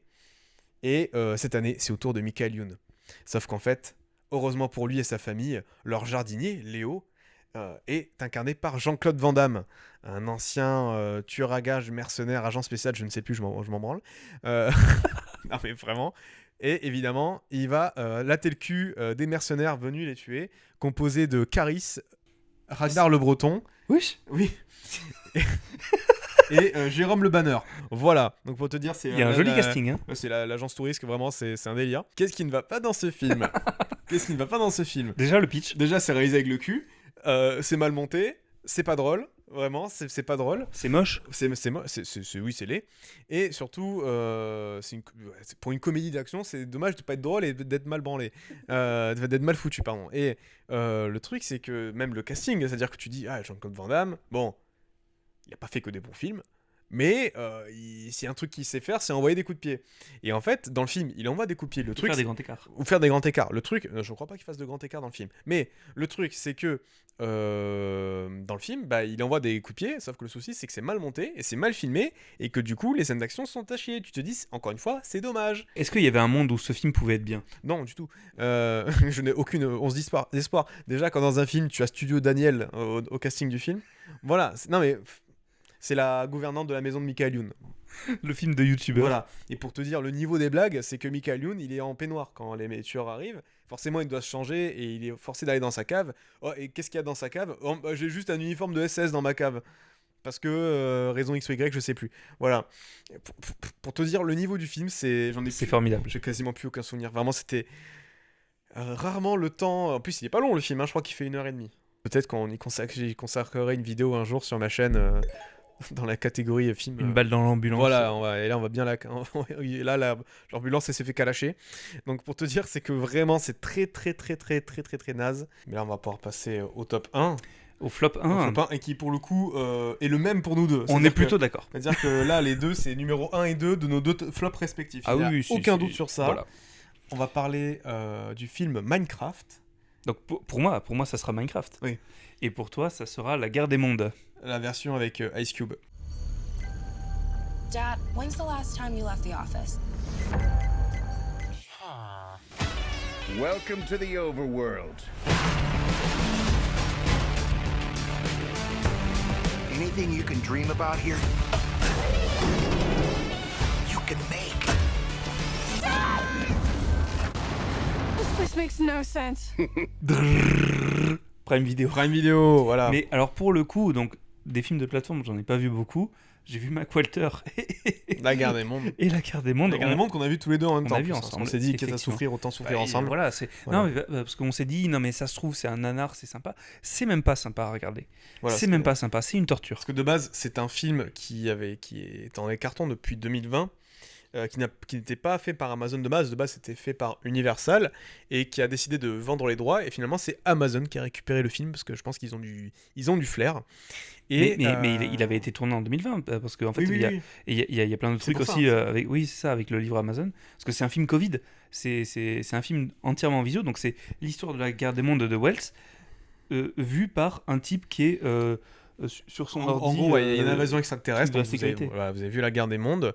Et là, le film est au format Screen Life. Screen Life, c'est des films où en fait, c'est comme si tu regardais en fait l'enregistrement d'un écran d'ordinateur et tu vois les personnages réagir en temps normal via leur webcam ou les caméras interposées. Et là, le personnage d'Ice Cube qu'on suit pendant tout le film parce que c'est sur son PC, il est analyste à la NSA, je sais pas quoi, donc il a accès à plein. C'est ça, il a accès à plein de trucs, à plein de caméras. Des trucs qui n'existent pas, hein. Vraiment, il a accès à trop de trucs. Et évidemment, il essaie de gérer l'invasion extraterrestre comme ils peuvent, parce que les extraterrestres, ils veulent récupérer nos datas. C'est ça. Et voilà, et il arrive à contrecarrer ça depuis son PC. Et déjà, pour parler de l'histoire, en fait, le truc c'est que il est un peu en froid avec sa famille parce que sa fille est enceinte, son fils c'est compliqué et sa femme est morte. Je te dis c'est dommage le pauvre. Mais en fait, il espionne sa famille. Genre il espionne stalker, c'est ça, il espionne sa fille genre à travers sa webcam, la vidéo de sa voiture, les vidéos de surveillance du café où elle va, tu sais.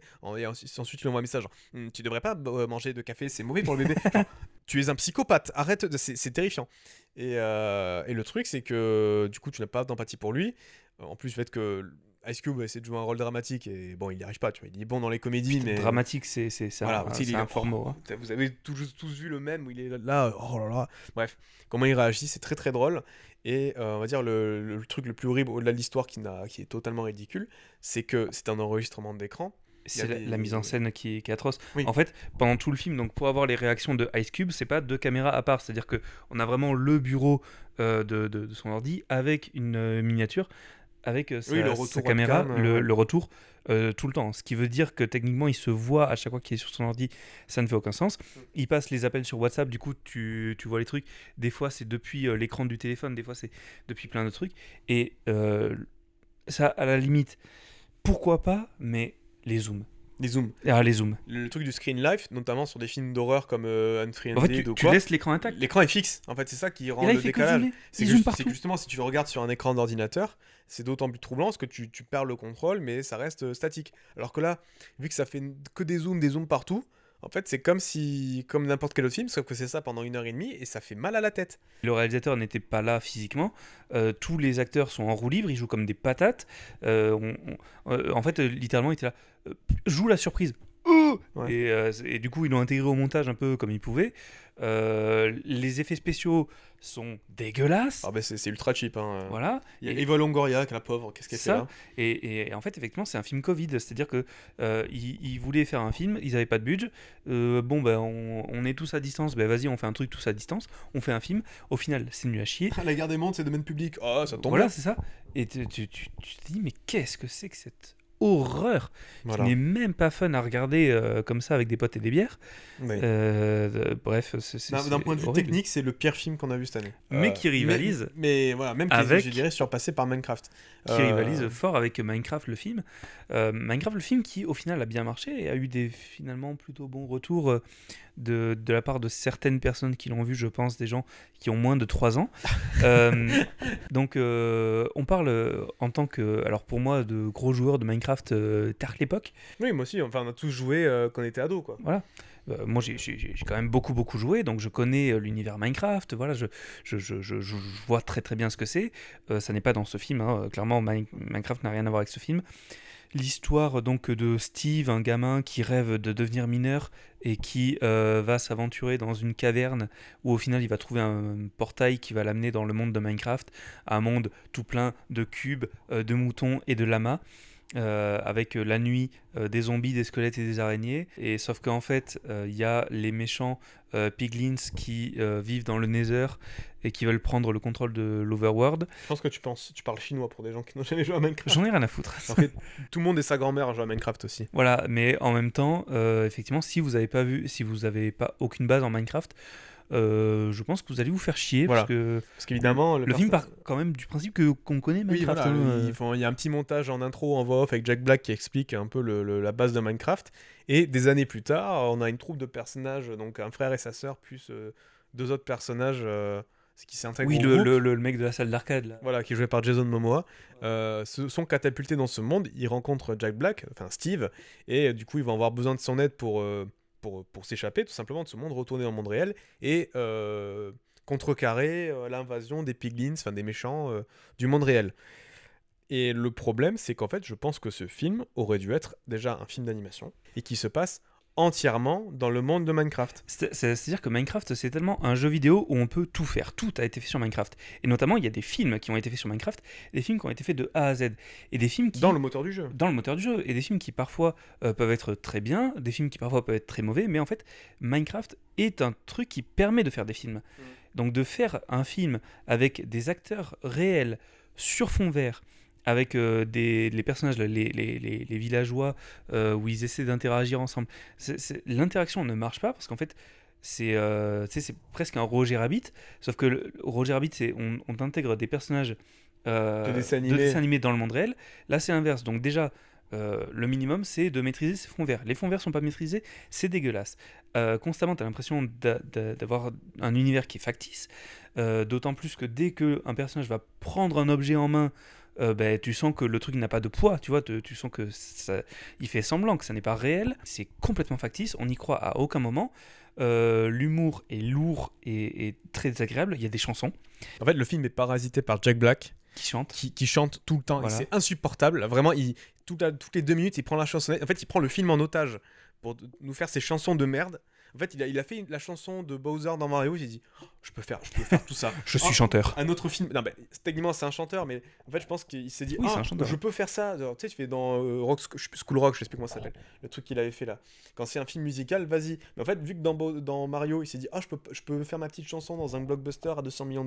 Je vais faire pareil avec Minecraft. Sauf vu que Minecraft, c'est moi et que j'ai un rôle important, je peux parasiter le film. Et du coup, c'était insupportable. Et quand il ne chante pas, il est toujours là, genre au lieu de dire quand t'as une pioche, tu vois, au lieu de dire ceci est une pioche, vous pouvez vous en servir, il fait la pioche, je crie, regardez, je crie, TikTok, les enfants, regardez les clés, ça bouge, non, mais c'est insupportable à regarder, c'est un film, agréable. En fait, tu dis c'est fait pour les enfants, non, c'est fait pour les teubés, c'est rare. Quand on est au cinéma, parce qu'on est allé voir tous les deux, évidemment on a encore subi ça ensemble, c'est que vraiment je te regardais en mode j'ai envie de me barrer, c'est insupportable. Et pas parce que le reste de la salle était bruyant, ou je sais pas quoi, c'est juste le film qui était nul, vraiment, mais c'était cringe, mais à un point. J'ai eu des eye contact avec des gens dans la salle où on se regardait, mais on est vraiment en train de voir ça là. On s'attendait à ce que ce soit pas terrible, mais nul à ce point, non. Non, c'est horrible. C'est vraiment insupportable. Au-delà de ça, il n'y a aucun enjeu dramatique, il n'y a jamais d'enjeu même dans la mise en scène, c'est-à-dire que Minecraft, c'est quand même, oui, c'est pour les enfants, mais ça fait peur, Minecraft. En vrai, il y a des moments, dans tes premières nuits, t'as les zombies qui arrivent, t'as les creepers, tu vas explorer les cavernes, il y a beaucoup de tension dans Minecraft, en vrai, dans le jeu vidéo. Et surtout qu'il n'y a aucune créativité. Oui, voilà, et déjà, Minecraft, c'est un jeu créatif, il n'y a pas de créativité, mais ce potentiel un peu horrifique, un peu terrifiant n'est jamais exploité. Il y a des creepers qui explosent quand la mise en scène ça les arrange, parce que par exemple il y a tout un truc où ils sont dans un minecart et ils vont dans une mine, tu vois, le train fantôme, ok, et ils arrivent, ils tombent en panne au milieu d'une usine de creepers, littéralement où ils sont entourés de creepers, et tu te dis en fait les creepers ils sont proches, ils sont censés exploser, genre dans la méta du jeu ils doivent exploser, ils sont là, ils sont à côté, ils vont exploser. Ils n'explosent jamais, ils attendent pendant 2 minutes, ça explose pas, et il y a un monstre géant qui arrive, et tous les creepers explosent sur le monstre géant. Donc ça ne fait aucun sens, jamais. Dans l'univers interne du film, quoi. C'est pas juste. Que ce soit dans l'univers interne du film, que ce soit par la fidélité par rapport au jeu, même si en soi on s'en fiche de la fidélité par rapport au matériel de base, mais là il n'y a rien qui est respecté, il n'y a aucune logique de l'univers interne de Minecraft qui est respecté.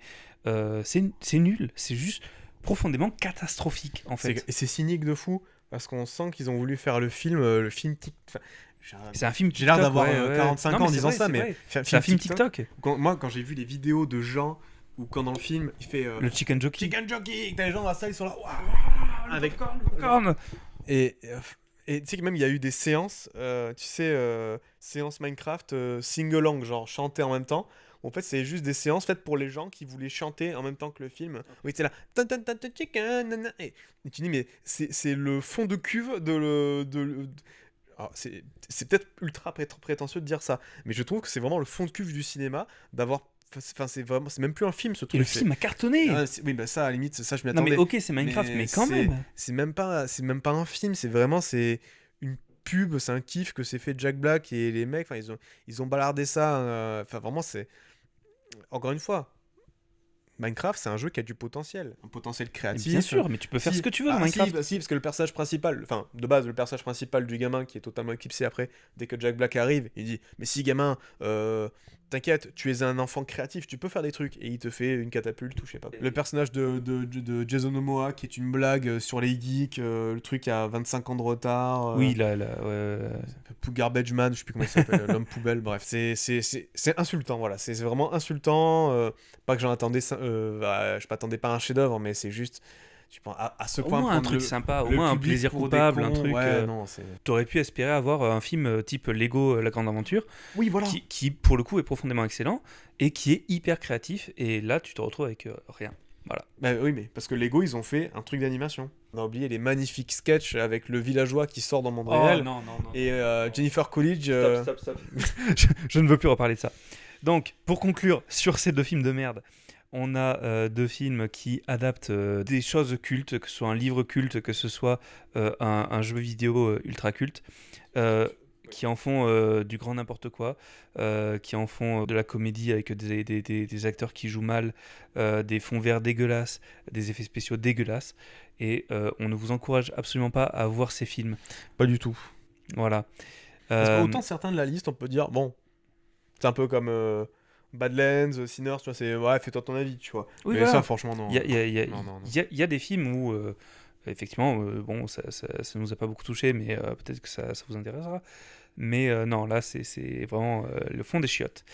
Voilà, tout ça pour, 0 sur 10. Tout ça pour dire qu'on se retrouvera assez rapidement pour la vidéo des tops, pour parler, s'il vous plaît, de bons films.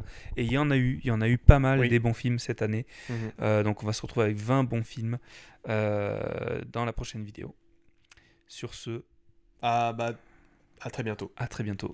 Ciao, bye. Salut.